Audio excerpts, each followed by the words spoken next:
and welcome to the Othelia Joy Show, here for your enjoyment. I am so honored to be doing my first documentary on my beloved country, Liberia. As you all may know, July 26th marks the Independence Day of the Republic of Liberia. Liberia owes its establishment to the American colonization in 1816, where free slaves from America came to Liberia. So for this documentary, you have to stay tuned because you're going to be hearing some personal stories about the Civil War, views on Liberia, and of course, the history of our country. So stay tuned and enjoy this documentary. Once again, happy July 26th.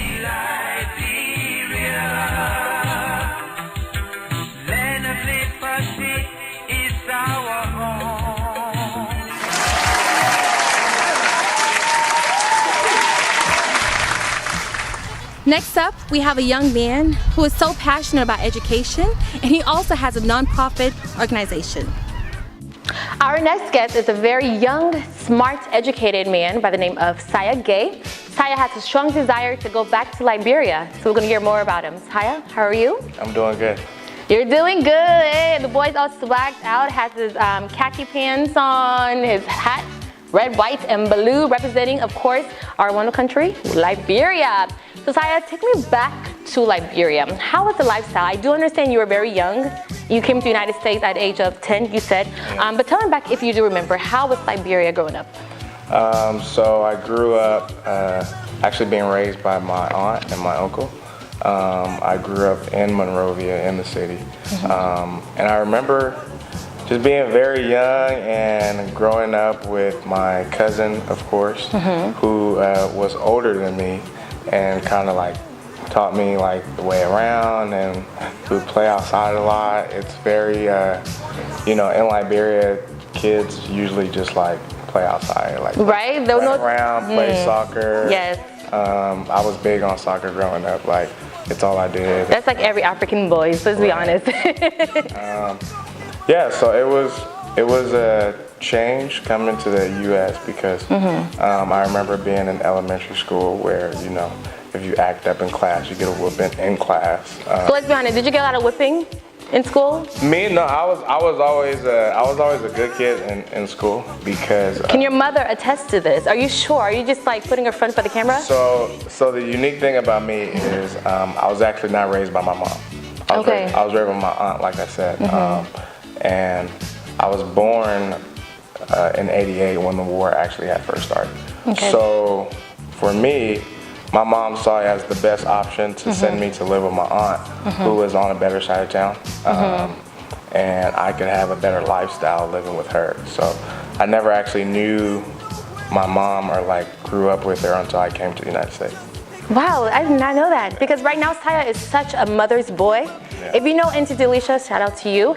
Siah is a mom's boy. He cares so much about his mother. So it's pretty interesting to see that you were never really grew up with your mother. Was your aunt? Is your aunt still in the United States to this day, or where's she at? No, my aunt who raised me actually recently passed away last year. I'm sorry, my condolences. Lucinda. I have an aunt named Lucinda too, as well. And my mom went to Liberia last year for her funeral. Okay, well, my condolences, Siah. All right, so I know you're very young. Do you remember anything about the war? I'm trying to take us back to it. Do you remember like the gunshots, the rebels coming? So what I remember was there was a very strict curfew that my aunt set, where me and my cousin had to be in the house by 7 o'clock, because if you were outside, who knows what's going to happen to you. So that's kind of how I grew up. Was you were allowed to play outside until about 7, and you had to come in the house, and we would pray when we wake up in the morning, we would pray when we go to sleep, that we make it home. Right, prayer always works. So you went to live with your auntie, and then when you lived there, how did you come to the United States? Like, what was the process of you being here? So my mom came to the U.S. before I did, and she got married to her high school sweetheart, actually, David, who actually came to the U.S. on like a visa for school, and he ended up sending for her. They got married. Them getting married allowed both of them to be able to send for me to come as her son. So they were, you know, putting in all the paperwork, but they had because I was such a young kid, they had to find a relative that I could come with to the United States. So that process took a long time, and then eventually when I was 10, I remember my auntie kept telling me like, they're in the process, they're in the process, they're in the process. And eventually when I was 10, I was able to come here with another one of my aunties to the United States. Awesome. So tell me about your assimilation process, because you're fresh off Africa, coming to a new country, the new world. So how was your experience growing up here in the United States? It was very different. You know, I came out here and like kids didn't want to play soccer, so it was odd for me. I had to learn how to play basketball very quickly. It was very different. The U.S. and Liberia actually have a very rich connection. Yes. A lot of people don't know that. A lot of people, when I show them like the flag, they're like blown away by how similar the flag is, and they don't understand why. So I constantly had to educate people on like where I'm from and how it was like assimilated to begin with. And a lot of people are like, oh wow, so slaves actually went back to Africa and they landed in Liberia, and like this is how this all came about, and that's why the flag looks the way it does. I'm like, pretty much. That's the reason why. So it was a constant eye opener for a lot of people that I encountered when I first got here, and the assimilation process wasn't too difficult because Liberia is so similar to United States. Like when I had to learn about the Constitution, I was like, okay, well, I know that. I get that. Yeah. You know, so you pick up on a lot of things because of the similarities. Awesome, great. So we all heard about the Ebola crisis in Liberia, and it's unfortunate. What was your view on it, and how did you feel about it, knowing that your people were suffering from such devastating disease? So or virus. There's a lot of viruses out in the world, right? Like I think there's an outbreak in Hawaii right now, and people travel to Hawaii like all the time, every 6 months, right? Right. So I think it was huge because it wasn't just in Liberia, it was in Sierra Leone, it was in Nigeria, it was like the entire Western Africa was being affected by this virus. So it was made into a huge deal, and it became a huge deal in America when someone from America actually died, and it was like, oh crap. Yes. Now all of a sudden it's the only thing on the news in America when like there's viruses that's happening right now that no one's talking about, but an American hasn't died from it, so it's not something to talk about. So I feel like it was blown way out of proportion. No one's talking about it now. Because there's claims that it has been managed, like there's no more Ebola in Liberia. That's probably why they're not talking about it, don't you think? Or? Well, yes and no. So I say yes because yes, they've treated it. They've been able to like radically get rid of the virus, but at the end of the day, it could pop up in another country. That's true. Right? Yeah. It can end up in Israel. It can end up on another part of the world. It can end up anywhere, right? Because it ended up in America, it ended up spreading to other parts of the world. So just because you've contained it in a certain area doesn't mean it can't happen somewhere else, right? That's true. You're absolutely right. And did you get involved in terms of like packaging medical supplies to ship to Liberia? Like, did you involve anything here while you were here doing the crisis?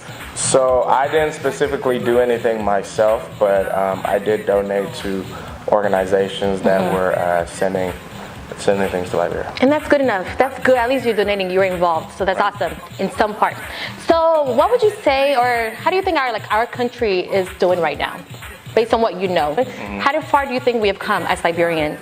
I think Liberia's actually come very far, just looking at like where we were before versus where we are now. Obviously, we're not just like a war-torn country completely. It's going to take a lot of rebuilding for such a country, but at least you can go to Liberia and know that like there's not war everywhere you go. True. Right? So that's the biggest difference. The other difference is like now, other countries, like I recently read in the news that the president of Israel is actually going to be visiting several different countries in Africa and forming partnerships with them, and one of those countries being Liberia. That's good. He's concerned about. And the key thing there is other countries are strengthening their connection and their ties with Western Africa, Nigeria, Liberia, and all these different countries, and it's going to promote a lot of growth. It's going to promote a lot of opportunities for the economy to rise in those different parts of the world. Great, well said. So I know you're very passionate about education. And what is your view about Liberian education? Do you think we're getting the proper education, especially for our next generation? Are you talking here, or are you talking in Liberia? We're talking about Liberia. How do you think the education system in Liberia is going? Do you think the students in Liberia are doing well in terms of being educated? Like, what's your view on that? So I haven't been back. I do plan on going back, but I haven't been. But I'm sure you do year stuff though, right? So I haven't seen like firsthand what that looks like. I can only assume that it's only gotten stronger than where it was before. Okay. So. All right, so I know you're big on education, so tell us a little bit more about what you're doing right now. I know you have your organization called, is it EdFit? Yes. EdFit, so tell us more about what that is and what it entails. So I recently started a scholarship-based organization, and what it is I partner with Mission Oaks Recreation and Parks District to essentially, they have a summer camp where they do health and wellness for kids and try to get kids to like be active and lose weight and stay in shape and eat healthy and grocery shop with their parents and think about healthier options and all those things. And the program has grown so much that when I reached out and said I was looking to start a scholarship based on, high school students that are performing well, they said, well, what if we use the high school students to be facilitators for this program that we have, because it's grown so much, we're not able to contain these kids half the time. We need a little more staff on hand, and we don't have the budget to hire more staff. So I seen that as the perfect opportunity, because I wanted a scholarship that was focused around promoting education, and then they tied the fitness piece to it. Oh, I know, I like it. It's pretty catchy. They tied the fitness piece to it, and now basically we're gonna have a banquet at the end of this month where nine high school students that have a 3.0 or better GPA are going to be earning a 250 scholarship. Nice. Which is basically like a stipend for a summer job, basically. So they're gaining work experience, they're gaining, they're learning responsibilities, and then at the same time they're earning a scholarship too. So. That's great. Do you plan to give or let's say broaden your scholarship to other people in Liberia? I know you said high school students here. What about high school kids in your country? So the important aspect of what I'm doing is I'm learning what it takes and how it works to run an organization. Right? Okay. I'm learning the foundation of all the moves that need to be made and all the boxes that need to be checked in order to successfully run a nonprofit. As I'm learning that process, I'm also learning international business and what that looks like. How would I be able to take what I'm doing and apply it to the world, apply it to Liberia? I'm also looking at currency exchange rates, right? So, for example, if you take $50,000 and you take it to Japan, that's $5 million. A lot of people don't know that. No, I did not know. I'm one of the first. The reason why Nike has to sell these shoes for $200, even though they made it for $10, is because in the U.S. it would cost so much, right? So Nike, I said, well, you gotta look at it like this. If I'm gonna die, that's the one way I want to die. Being rich? No. Just kidding. If I'm gonna die doing something great for with a purpose, for my country. Right. And you're doing great already, Siah. You're getting your feet wet, and I can't wait for you to really start swimming and then benefiting our country, Liberia. Thank you so much. Any last views, thoughts on Liberia and how we're doing? Any the success, the downfalls, anything? I would just encourage Liberians that are out here to give someone a great life out there, right? Right. It takes you a lot to make a great life out here. It doesn't take much to make a great life out there. You're the man. Make a great life for yourself. Thank you, Siah, so much for having this interview with me. It was a pleasure. Thank you. Not only did I have the privilege of interviewing my guests, but I also got to hear their point of views, and this is what they had to say. My name is Siah Gaye. I'm currently doing this documentary on behalf of Othelia and on behalf of Liberia, just to share my views on how I feel about the country. If you know anything about me, you know I love Liberia with a passion, everything about it.